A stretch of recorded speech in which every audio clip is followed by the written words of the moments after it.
It is an exhausting thing to walk through life constantly looking over your shoulder, waiting for the other shoe to drop, or worse, waiting for the people who claim to love you to change their minds. When you grow up, or spend years feeling like you are always the second choice, the backup plan, or the person left out of the circle, a quiet sort of survival mode takes over. You learn to make yourself small. You learn to anticipate what people want from you before they even ask, hoping that if you are useful enough, or quiet enough, or perfect enough, they might finally choose you. But the hardest part isn't even the moments when people walk away. The hardest part is the silence that follows. It's that drive home from a social gathering where you spent 3 hours performing, only to realize you have no idea if anyone actually liked you, or if they just liked the version of you that didn't complicate their lives. We spend a lifetime collecting these tiny, sharp pieces of rejection, stacking them up in the corners of our minds until they build a wall. And behind that wall, we convince ourselves that the problem was our design. We look at our own reflection and think, of course they didn't choose me. Look at how difficult I am. Look at how much I need. Think about how that silence feels when you close the front door behind you. The world outside is loud, full of laughter and conversations that you forced yourself to mimic. But the moment you are alone, the mask falls away and leaves your face feeling heavy. You sit on the edge of the bed with your shoes half untied, staring at the floor, trapped in a loop of your own thoughts. You rewatch every conversation in your head like a film reel, looking for the exact moment their eyes drifted, the exact second their smile became forced. You wonder if they noticed the tremor in your voice when you spoke up, or if they were just waiting for you to finish so they could get back to the people who truly mattered to them. It is a specific kind of grief to mourn the connections you never actually had. You are mourning the potential of what could have been if you were just a little bit different, if you were funnier or calmer or more accomplished. You carry this invisible ledger of everyone who ever looked past you, the kids who picked teams on the playground and left you standing there until the very end, the group of friends who went out over the weekend and forgot to extend the invitation, the person who told you they loved you but couldn't stay because you were too much to carry. You remember the exact texture of those moments. They don't fade with time. They just sink deeper into your skin until you start to believe that being left behind is your natural state of existence. You become an expert at reading a room, not out of curiosity, but out of a desperate need to protect yourself. You notice the slight shift in someone's posture, the way a tone flattens by a fraction of a degree, the subtle text message that reads a bit shorter than usual. Your mind interprets every single one of these things as a sign of your impending exile. You tell yourself that it is safer to expect the rejection than to be surprised by it. So, you reject yourself first. You pull away before they can push you. You stop reaching out. You stop showing up. And you convince yourself that you are doing everyone a favor by removing yourself from the equation. But beneath that protective armor, The heart doesn't stop wanting to be seen. It just gets tired. It gets tired of the heavy lifting required to prove its own worth to a world that seems perfectly content to overlook it.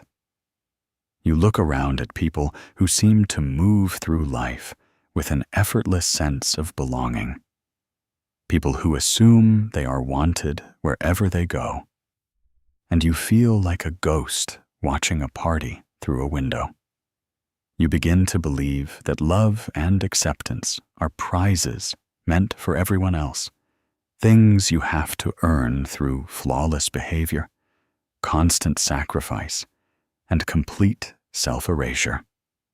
And when the performance inevitably fails, because no one can be perfect forever, you return to this quiet room, sit in the stillness, and slowly begin the painful process of blaming yourself for a loneliness you never asked to carry. When rejection is the first language you learn, you spend the rest of your life translating every interaction through it. If a friend doesn't reply to a text message for 2 days, you don't think they're busy at work or dealing with their own stress. Your mind immediately jumps to the script it knows best.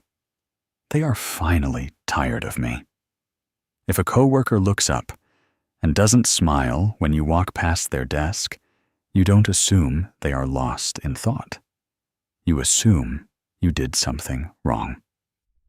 Carl Jung once wrote, "Everything that irritates us about others can lead us to an understanding of ourselves."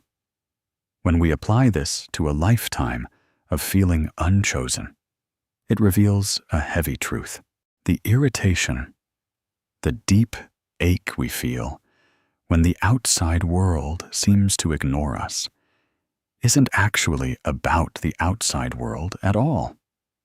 It is a mirror reflecting our own deepest conviction. We are irritated, hurt, and broken by their lack of validation, because we haven't given an ounce of it to ourselves. We are angry at them for not choosing us. But if we are being completely honest, we haven't chosen ourselves either.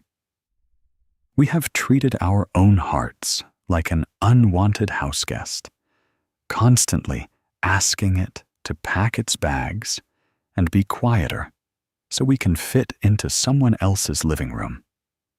Think about how much energy it takes to maintain this fragile architecture every single day. You become a prisoner to the reactions of people who are often just trying to survive their own lives. When someone speaks to you in a hurried tone, you don't see their exhaustion. You see your own unworthiness. The mirror you look into doesn't reflect your actual shape, your kindness, or your depth. Instead, it distorts everything, showing you only the spaces where you think you are failing. You look at your life through a lens that has been cracked by every hand that ever let you go, and you mistake the fractures in the glass for flaws in your own face. This internal distortion changes the way you treat your own thoughts and feelings. You begin to police your emotions, telling yourself that your sadness is too dramatic, your needs are too demanding, and your desire to be comforted is a burden. You sit in your room and map out conversations before they happen, trying to build a version of yourself that is completely unnoticeable and entirely unoffensive. You think that if you can just become a perfect reflection of what other people want to see, you will finally be safe from the pain of being left out. But the tragedy of living this way is that you are building a house out of mirrors. And every time you look around, all you see are endless versions of your own fear. It is a painful realization to admit that the harshest voice you hear is no longer the voice of the person who rejected you years ago. It is your own voice, repeating the same cruel sentences in the quiet moments of the night. You have taken the behavior of people who did not know how to love you and turned it into a rule book for how you treat yourself. You expect the worst from everyone because you are already practicing the worst on your own heart. When someone does offer a genuine compliment or tries to step closer to you, you pull back, suspicious of their intentions. You assume they are making a mistake or that they simply haven't seen the broken parts yet. You break your own connections before anyone else can do it for you, choosing the familiar ache of isolation over the terrifying possibility of being seen and dropped again. To heal this, we have to look directly at the mirror and recognize that the glass was warped long before we ever stood in front of it. The people who couldn't choose you were dealing with their own broken reflections, their own limitations, and their own blind spots. Their inability to see your worth was a comment on their eyesight, not your value. But as long as you keep using their behavior to build your identity, you will stay trapped in this loop. Changing the mirror means learning to look at yourself with soft eyes, even when the rest of the world is looking away. It means standing in the quiet of your own mind and deciding that you will no longer agree with the people who left you behind. To survive a lifetime of rejection, many of us become master performers. We look at the world around us and try to figure out the exact formula of belonging. We think, if I can just achieve this specific career milestone, or buy this specific style of clothing, or adopt this specific easygoing personality, then I will be safe. We change the way we speak, the way we laugh, and the things we talk about. We become chameleons, blending seamlessly into whatever background is required of us. Think about a time you sat at a dinner table, listening to people discuss a topic you felt deeply passionate about, but you stayed silent because you didn't want to risk being the odd one out. Or the times you agreed to an exhausting project at work that you had no capacity for, simply because the thought of saying no felt like an open invitation for them to replace you. This performance is exhausting because it creates a terrible paradox. Even when the performance works and people praise you or invite you back, you don't feel loved. Deep down, you know they are loving the character you built, not the person behind the curtain. You are still unchosen because the real you was never even permitted to enter the room. Imagine the sheer volume of energy it takes to hold up that heavy curtain every single day. From the moment your eyes open in the morning, the script begins running in your mind. You plan your sentences before you say them, filtering out any raw emotion, any hint of sadness, or any opinion that might cause a ripple in the room. You become hyper-aware of how your voice sounds, how much space your body takes up, and whether your presence is making anyone uncomfortable. You learn to smile through your own discomfort, laughing at jokes that hurt your feelings, and nodding along with people who do not truly care to understand you. You tell yourself that this is the price of admission to human connection.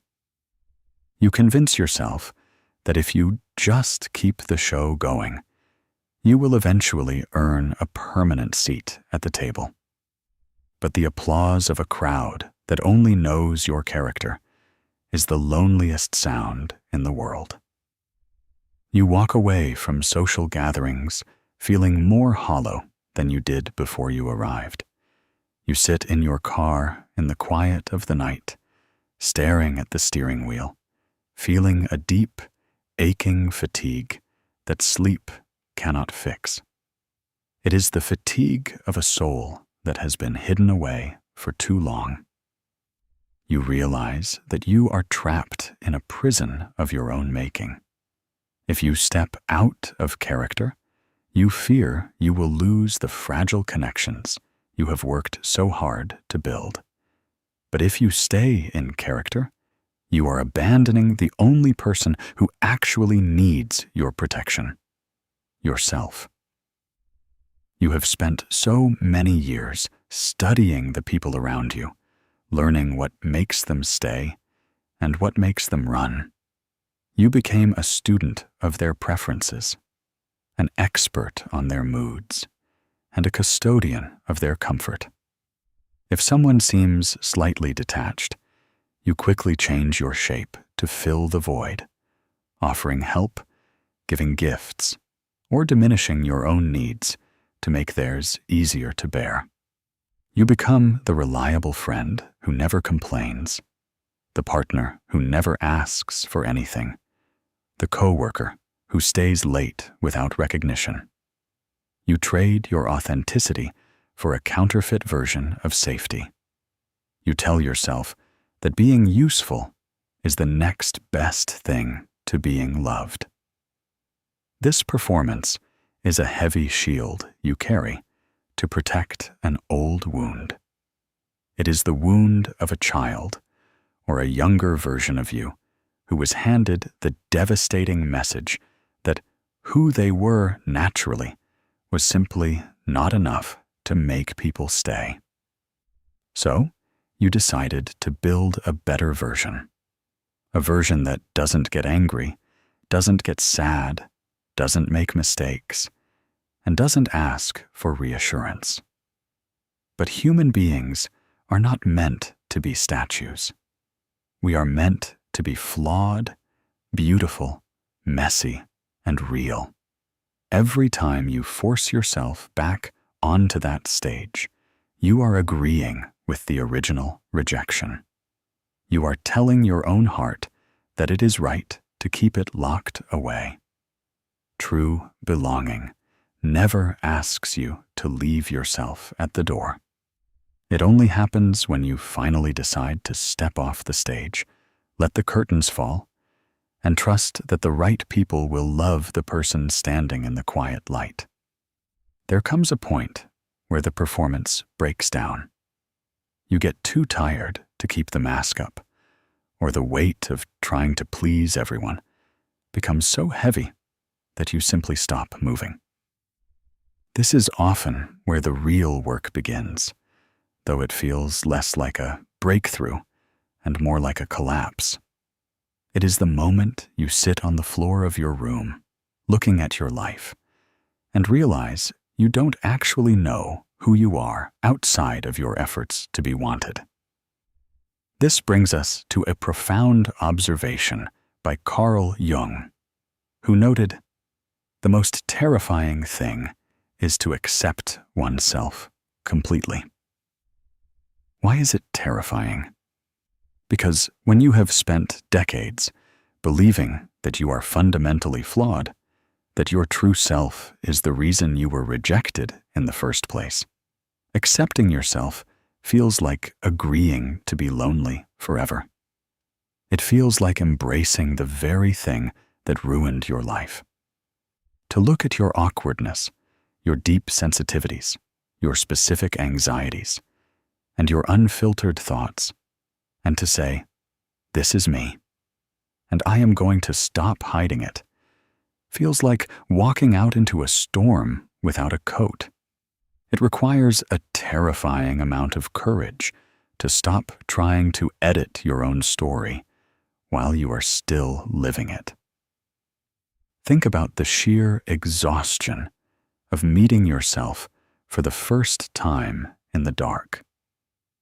For years, you have treated your own identity like a stranger you pass on the street, someone you look at briefly but never invite inside, because you are afraid of what they might ask of you. When you finally sit in the stillness of your own company, without a role to play or a person to please, the quiet can feel deafening. You look into your own mind and realize you don't even know what your favorite things are when no one else is in the room to approve of them. You don't know what kind of music makes your heart beat faster, what hobbies bring you pure joy, or what boundaries you need to feel safe. Because every choice you ever made was filtered through the lens of someone else's preferences. This stranger inside of you is not an enemy, though they might feel like one at first. They are simply the parts of you that were left behind while you were busy trying to build a version of yourself that could survive. It is the version of you that wanted to cry when you were told to be tough. It is the version of you that wanted to speak up when you were pushed into a corner. When you begin to look at this hidden self, you might feel a deep sense of grief. You realize how many times you abandoned your own heart just to keep a temporary seat at someone else's table. You realize how deeply you have hurt yourself by agreeing with the people who couldn't see your value.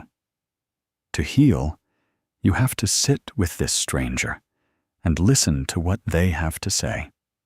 You have to let them be angry, let them be sad, and let them express the years of quiet frustration they have been carrying.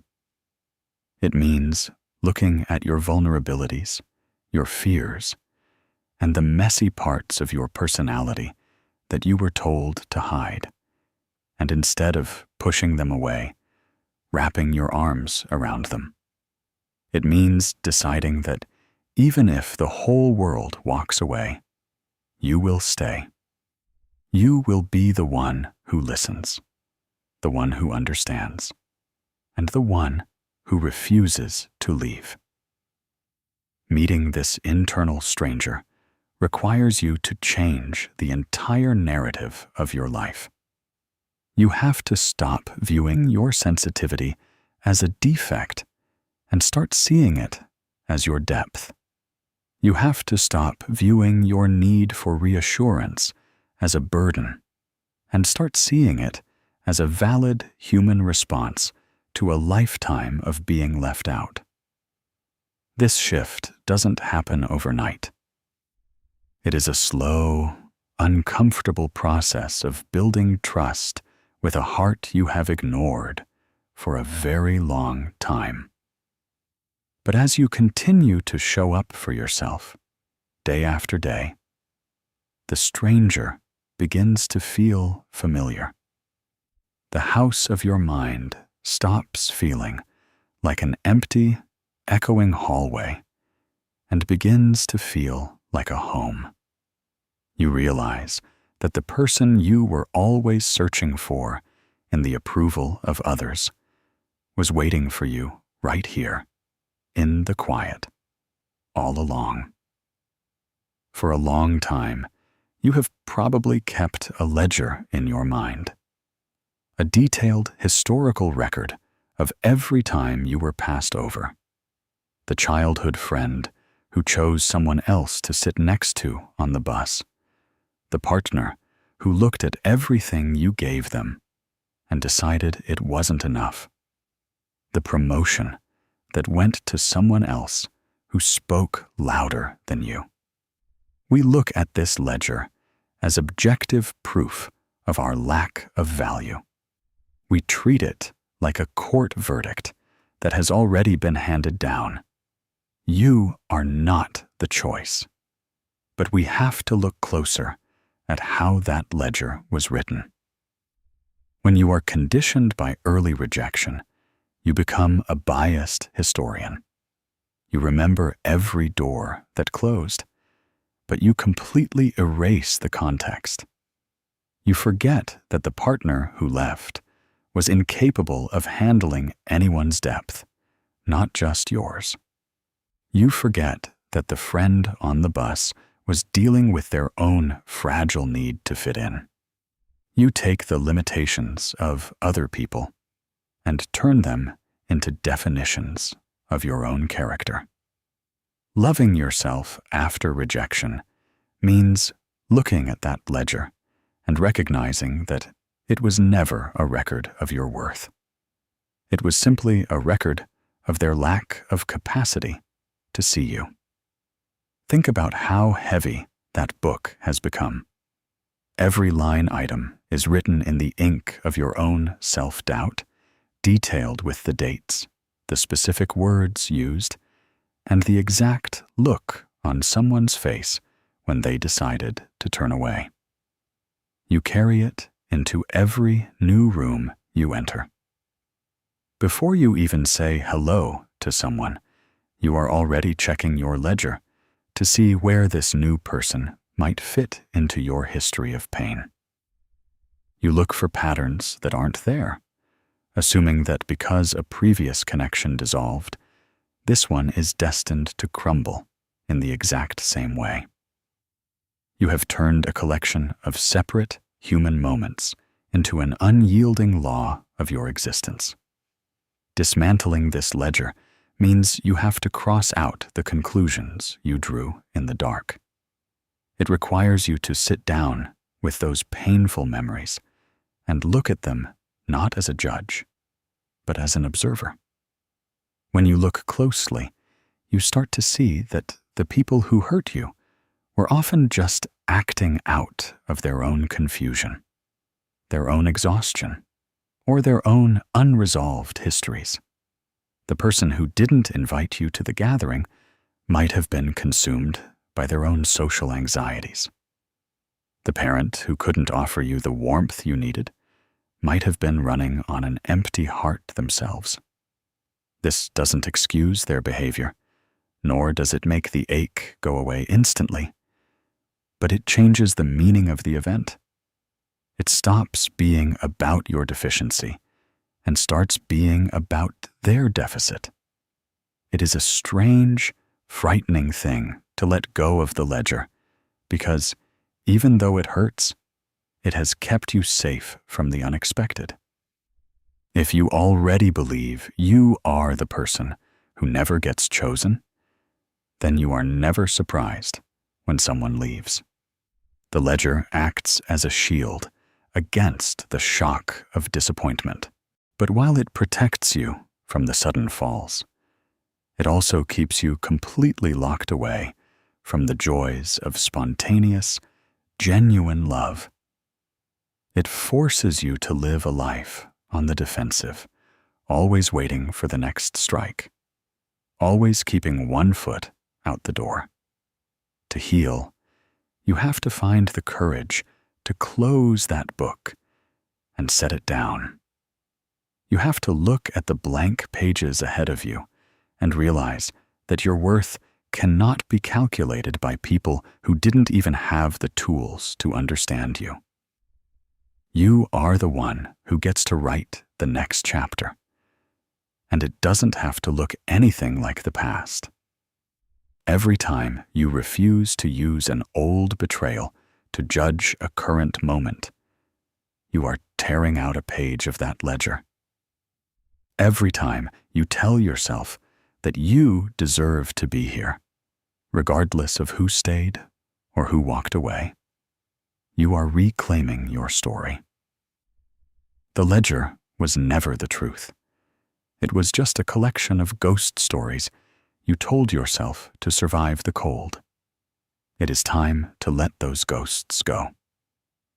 We often carry a romanticized idea of what it means to be chosen. We think it means a single, dramatic moment where someone looks at us across a crowded space, recognizes our exact value, and declares that we are everything they have been looking for.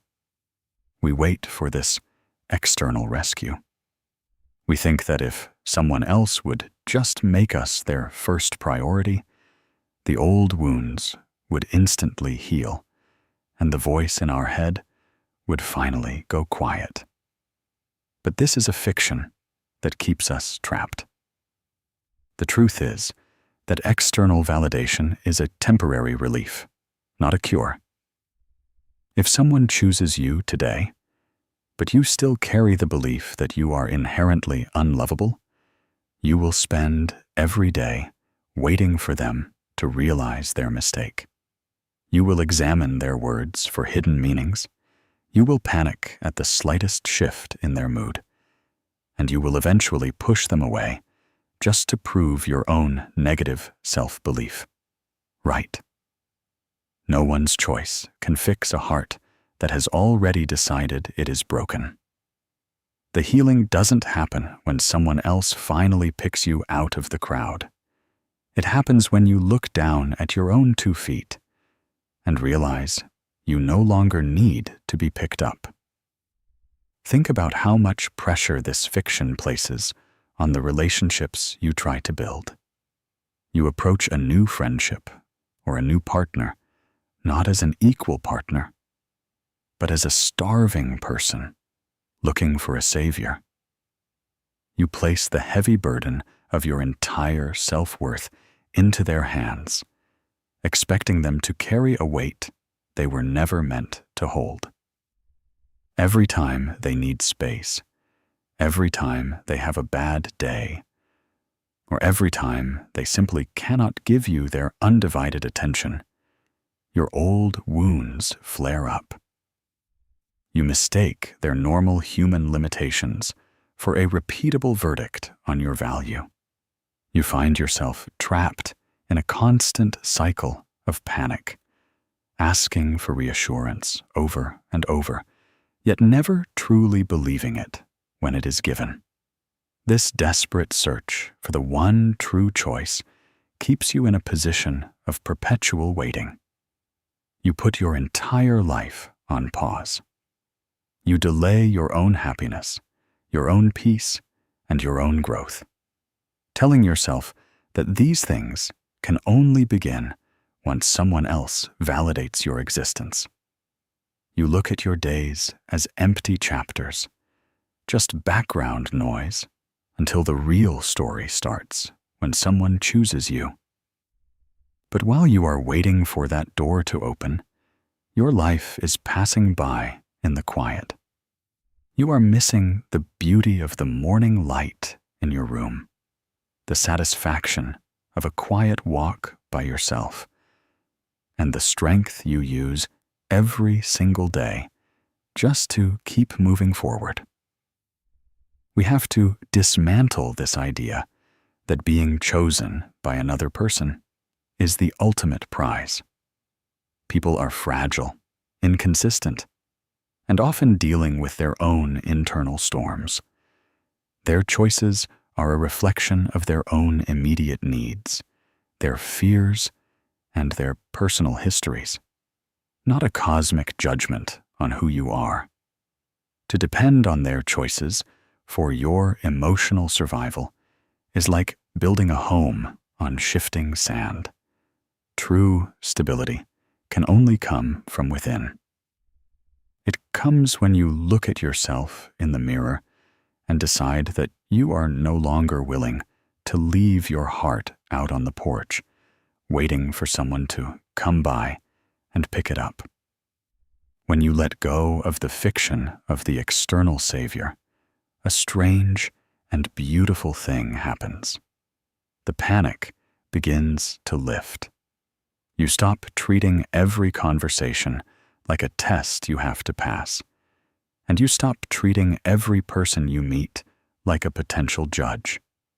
You begin to realize that you are already chosen by the mere fact that you are here, breathing, and experiencing this life. You can choose yourself. You can choose to be kind to your mistakes, to to listen to your own exhaustion, and to give yourself the very warmth you have been begging others to provide. The healing begins in that quiet shift, when you realize that the person who can save you isn't walking through the door from the outside world. They have been standing right there, inside your own skin, waiting for you to notice them all along. In our effort to be accepted, we don't just hide our flaws. We often hide our greatest strengths. We hide our enthusiasm because we were once told we were too much. We hide our creativity because someone once laughed at an assignment we poured our heart into. We hide our boundaries because we learned that saying no makes people angry, and angry people leave. We take these vibrant, essential parts of our identity and lock them away in a dark place, hoping that the empty shell we leave upstairs will be easier for the world to digest. Carl Jung described this process beautifully when he said, "I am not what happened to me. I am what I choose to become." This means your history of rejection is a fact of your past, but it does not have to be the architect of your future. To become who you choose to be, you have to reclaim those hidden pieces.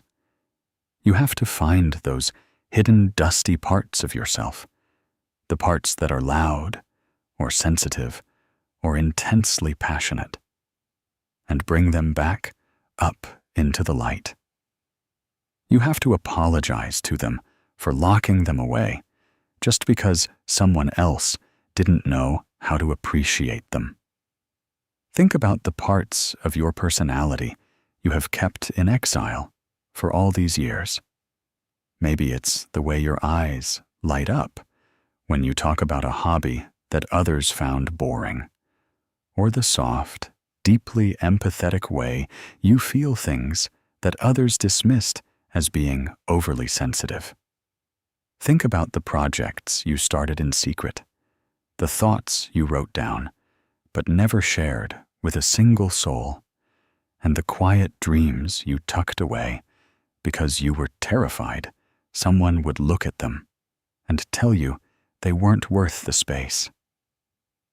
We became the ultimate censors of our own joy, cutting out the most beautiful paragraphs of our lives just to make the book shorter and easier for careless hands to hold. Every time we suppress a genuine laugh, hold back a passionate thought, or pretend to care about something we don't just to fit in, we are repeating the original wound. We are looking at our true self and saying, "You are dangerous. If I let you out, they will leave us." It is a heavy, sorrowful way to live, acting as the guard of your own internal prison. You spend your life protecting yourself from the pain of external rejection, but you do it by inflicting a constant, quiet rejection on your own spirit every single day. You become a stranger to your own vitality, wondering why your life feels so gray and numb when you have done everything required to keep the peace. Reclaiming these hidden pieces is a slow and deeply emotional reunion. It begins when you decide that you are finally willing to risk being mismatched with the wrong people, if it means being aligned with yourself. It means allowing yourself to speak with your real voice, even if it shakes. It means letting yourself care about things deeply, loudly, and without apology. When you bring those dusty, hidden parts out into the light, you might find that they are not broken or shameful at all. They are simply the places where your unique beauty has been waiting to grow. This reclamation is an act of deep kindness to the younger version of you who felt forced to hide. It is like going back in time to that moment of criticism or neglect, standing between that version of you and the world, and saying, what you created is beautiful. What you feel is valid. You do not have to hide anymore. By embracing these exiled pieces, you change the soil of your inner life. You stop trying to cultivate a personality that pleases everyone else, and you start growing a life that actually sustains you. You realize that it is far better to be rejected for who you truly are than to be accepted and loved for a character you are constantly exhausted trying to maintain. When you are used to being rejected, your boundaries are usually non-existent. You become a person with wide open doors, letting anyone walk in, use your space, leave their mess, and walk out whenever they please. You tolerate poor treatment, inconsistent communication, and emotional neglect because, in your mind, a little bit of connection is better than none at all. You tell yourself, if I demand respect, they will leave, and I will be right back where I started. But there is a profound shift that happens when you realize that being alone is not the same thing as being rejected. True self-love begins with the willingness to be empty-handed rather than holding on to hands that hurt you. It means looking at a relationship or a friendship that requires you to abandon your dignity to keep it, and saying, this is too expensive for me. It is the moment you decide that your own company is a safer, more honorable place to live than a space where you are merely tolerated. You stop asking, do they like me? And you start asking, do I even like how I feel when I am around them? Think about how many times you have twisted yourself into knots just to avoid causing a minor inconvenience to someone who wouldn't lift a finger to help you. You stay up late listening to their problems. You rearrange your entire schedule to fit their sudden whims. And you swallow your own feelings when they treat you like an afterthought.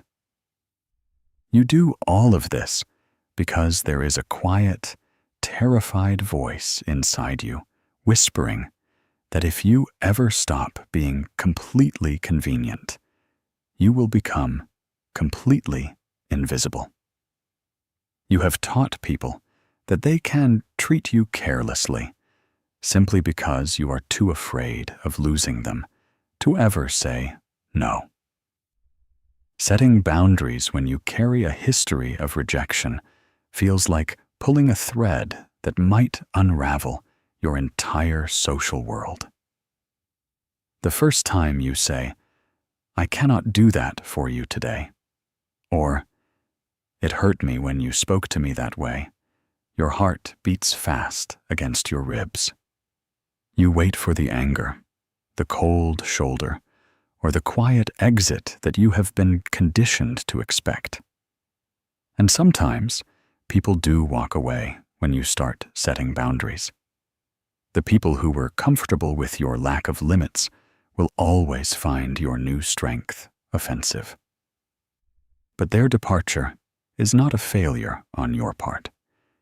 It is proof that they were only there for what they could take from you, not for who you actually are.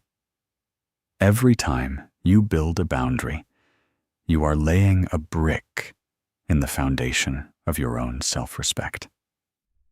You are sending a powerful signal to your own mind that your time, your energy, and your peace are valuable resources that must be earned, not free commodities that anyone can exploit. You begin to understand that a boundary is not a wall to keep the world out. It is a door with a lock, and you are the only one who holds the key. You get to decide who is safe enough to come inside, and you get to ask people to leave when they refuse to respect your home. This shift changes the questions you ask yourself when you meet someone new. For a lifetime, your first instinct was always, how can I make them like me? What do I need to do to ensure they don't reject me? Now, you pause, take a deep breath, and ask, do they treat me with kindness? Do they respect my time? Do I feel lighter or heavier after spending an hour with them? You start choosing people based on how they align with your health rather than how desperately you want to cure your loneliness. You realize that an empty room is infinitely better than a room filled with people who make you feel entirely alone. You finally choose your own dignity over their temporary attention, and in doing so, you break the cycle of the unchosen. You do not wake up one morning suddenly cured of a lifetime of rejection. It is not an event. It is a slow, daily practice of re-educating your nervous system. When you have spent years believing you are the last choice, your body is trained to react to safety as if it were danger. When things are calm, you feel anxious, searching for the hidden trap. The way out of this is through small, quiet commitments to yourself. It is keeping the promises you make to your own heart. If you tell yourself you are going to take a walk in the afternoon to clear your head, you do it, even if someone else asks you for a last-minute favor that isn't urgent. If you decide you need an hour of quiet before starting a demanding task, you give yourself that hour without apologizing to the world for existing. Every time you honor your own needs, every time you choose your comfort over someone else's minor convenience, you are rewriting the script. You are teaching your mind a new habit, that your life, your time, and your peace are worth defending. Think about how many times you have broken a promise to yourself just to keep a promise to someone else. You promise yourself that you will rest this weekend, but then a distant acquaintance asks you to help them move, and you say yes before your mind can even process the exhaustion in your bones. You promise yourself that you will start spending time on that creative hobby you love, but you cast it aside the moment anyone asks for your attention. Every time you break these tiny, quiet contracts with your own heart, you are whispering a familiar, damaging truth to your inner self. Everyone else matters more than you do. Your needs can wait. You are at the bottom of the list. Healing from a lifetime of being unchosen means reversing this hierarchy, one tiny choice at a time. It doesn't mean you have to transform your entire existence by tomorrow morning. It means learning to treat your own word to yourself as something sacred. If you decide to make yourself a nourishing meal, sit down and eat it with the same care and presence you would offer an honored guest. If you promise yourself that you are going to log off from work at a specific hour to just sit in the stillness and breathe, do not let an extra notification tempt you to abandon that boundary. These moments seem small, almost insignificant on the surface. But to a heart that has been starved of its own protection for decades, each small commitment kept is a profound act of rescue. When you start practicing this, you will feel a heavy wave of guilt. Your mind, conditioned by years of survival, will tell you that prioritizing yourself is selfish, dangerous, or a guaranteed way to make people leave. You might feel a restless panic when you say no to someone else, so you can say yes to your own quiet afternoon. Sit with that discomfort. Let it wash over you without giving in to it. Your nervous system needs to learn that the sky will not fall just because you took care of yourself first. It needs to discover that you can survive the temporary discomfort of someone else's disappointment if it means protecting your own emotional stability. Over time, these tiny acts of self-fidelity accumulate. They form an invisible safety net beneath your life. You begin to realize that you are no longer at the mercy of whether the world decides to notice you today, because you have already noticed yourself. You have already checked in on your own heart, asked what it needed, and provided it without demanding that anyone else do it for you. You are building a track record of reliability with the one person who has been there since the beginning. You are proving to yourself, through actions rather than empty words, that you are someone worth showing up for, someone worth defending, and someone who deserves to be chosen first.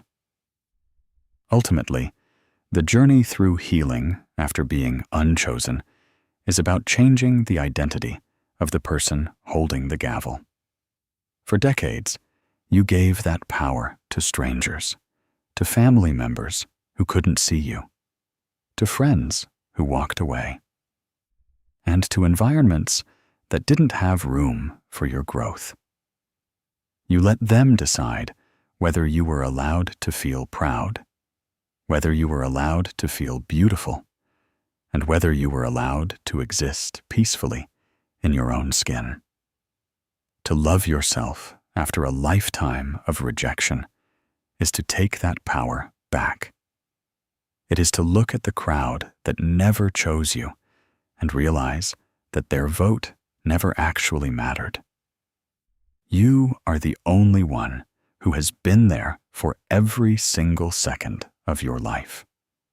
You are the one who breathed through the panic, who carried the heavy weights when no one offered to help, and who kept your heart beating through the coldest nights.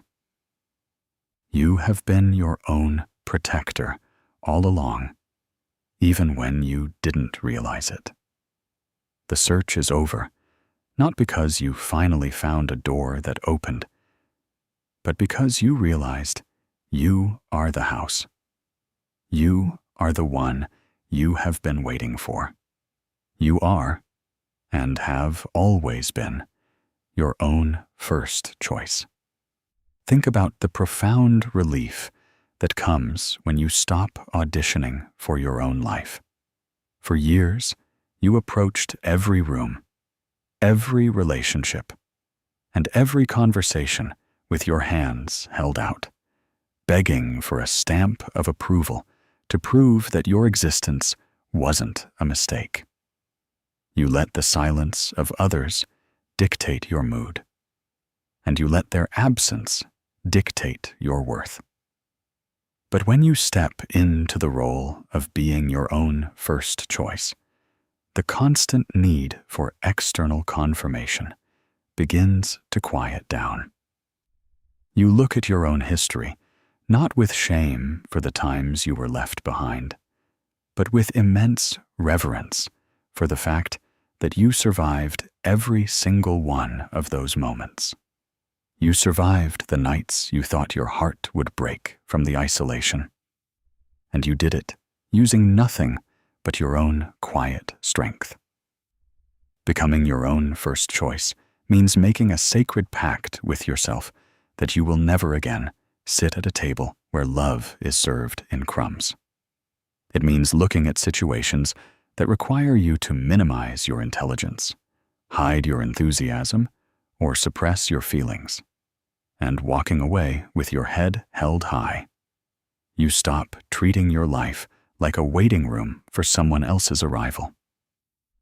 You start buying the flowers for your own table, taking yourself to the places you've always wanted to see, and creating an environment that feels warm, safe, and deeply nurturing to your spirit. You discover that the emptiness you were trying to fill with the attention of others was actually just an open space waiting for you to occupy it completely. It is a beautiful, emotional moment when you realize that the person who needed to choose you was never them. It was always you. The people who walked away or overlooked you did not diminish your value. They simply missed it. And their inability to see you does not mean you are invisible. You are here, flesh and blood. You are a whole world contained within a single person. Every time you stand up for your peace, every time you choose a quiet evening of self-care over an exhausting obligation, and every time you look in the mirror and offer yourself a soft smile of appreciation, you are casting a vote for your own life.